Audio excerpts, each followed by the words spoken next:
여러분이 한 절씩 교독하겠습니다.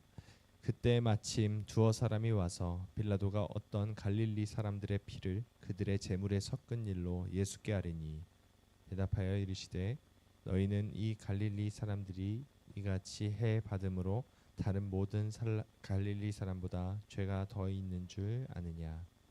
너희에게 이르노니 아니라 너희도 만일 회개하지 아니하면 다 이와 같이 망하리라.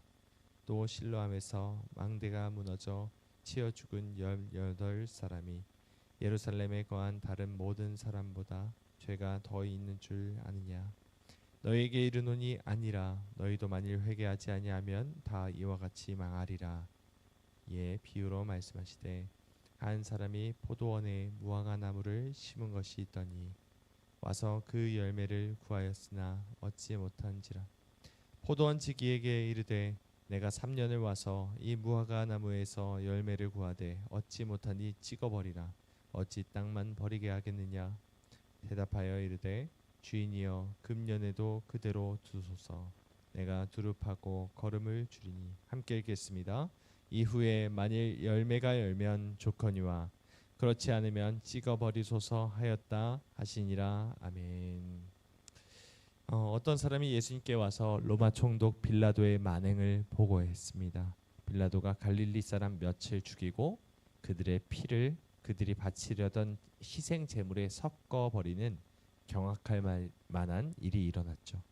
사람들이 아주 난리가 났습니다. 예수님께 와서 이 일에 대해서 흥분하면서 말합니다. 하지만 예수님께서 이 말을 들으시고 찬물을 끼얹듯 2절과 3절 말씀처럼 말씀하시죠. 다시 한번 우리 2절 3절 읽어볼까요? 시작. 대답하여 이르시되 너희는 이 갈릴리 사람들이 이같이 해 받음으로 다른 모든 갈릴리 사람보다 죄가 더 있는 줄 아느냐. 너희에게 이르노니 아니라 너희도 만일 회개하지 아니하면 다 이와 같이 망하리라. 아멘. 또 예수님은 4, 5절에서 실로암 망대가 무너져 죽은 18명의 희생자에 대한 이야기를 하시면서 이와 똑같이 너희도 회개하지 않으면 이처럼 망할 것이다 말씀하십니다. 예수님은 그 당시 일어난 큼직한 사건 사고에 대해서 이런저런 이야기를 하는 사람들을 보시고 그게 문제가 아니다. 너의 상태를 보아라. 회개하지 않으면 너도 이같이 망한다 라고 일침을 가하신 것입니다. 여러분, 사람들은 이 세상 돌아가는 이야기와 사건 사고에 참 관심이 많습니다. 세상을 떠들썩하게 하는 사건들을 보면서 이 이야기 저 이야기를 합니다. 극악무도한 범죄를 저지른 사람들을 보면서 실컷 그 사람에 대한 욕을 하고 억울하게 죽임을 당한 피해자를 보면서 눈물 짓기도 합니다. 여러 가지 재해와 사건 사고에 휘말려서 죽임을 당한 사람들을 보면서 안타까워하고 속상해합니다. 우리 역시도 예외는 아니죠.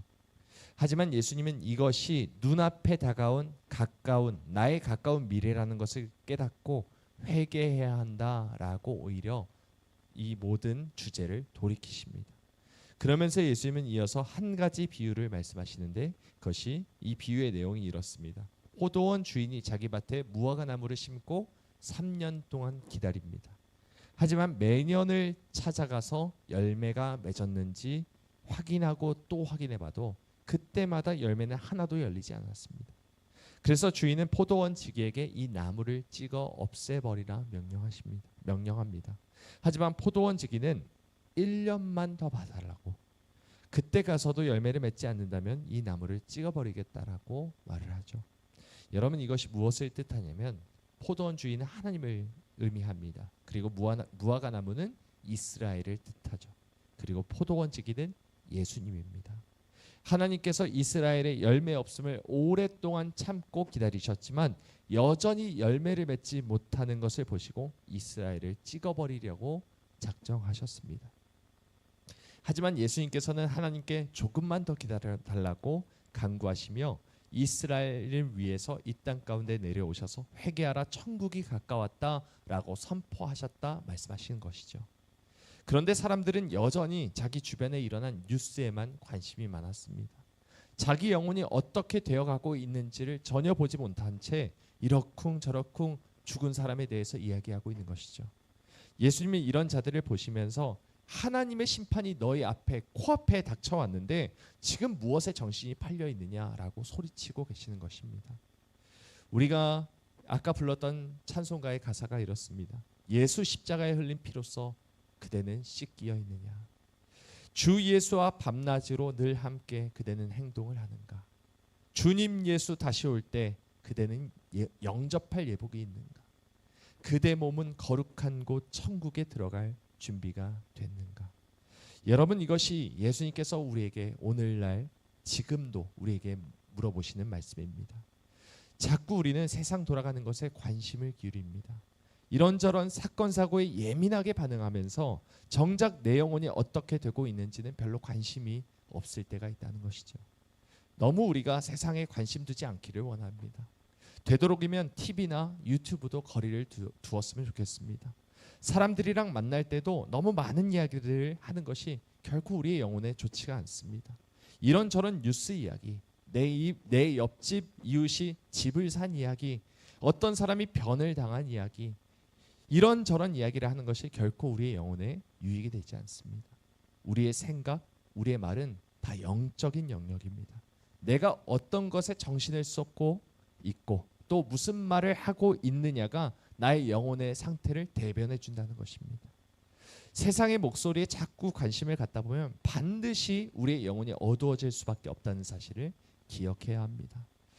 누가복음 21장 34절은 이렇게 말씀합니다. 너희는 스스로 조심하라. 그렇지 않으면 방탕함과 술 취함과 생활의 염려로 너희 마음이 둔하여지고 뜻밖의 그날이 덫과 같이 너희에게 임하리라. 예수님이 경고하셨습니다.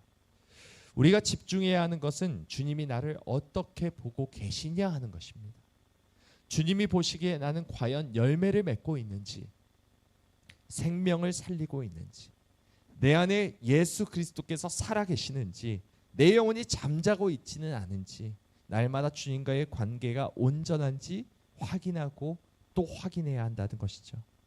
이 세상을 살아가면서 땅의 것을 생각하지 말고 날마다 위의 것을 생각해야 합니다. 세상에 눈 닫고 귀 닫고 아무도 만나지 말라, 이런 말씀을 드리는 것이 아니라 내 영혼의 주파수가 하나님께 날마다 맞춰져 있는지, 날마다 나의 모든 관심과 시선이 하나님을 기쁘시게 하는 것에 고정이 되어 있는지를 확인해야 한다는 것입니다. 사랑하는 여러분, 우리 모두 하나님 앞에서 온전한 사람이 되길 원합니다. 이 세상에 한눈 팔지 말고 날마다 주님의 뜻이 무엇인지를 분별하기 위해 날이 바짝 서 있는 영혼을 유지하는 우리 모두가 되길 소망합니다. 주님 곧 오십니다. 심판날에 수치와 부끄러움을 당하지 않도록 날마다 회개하며 깨어 기도하는 우리 모두가 되기를 간절히 소망합니다. 기도하시겠습니다. 하나님 아버지, 감사합니다.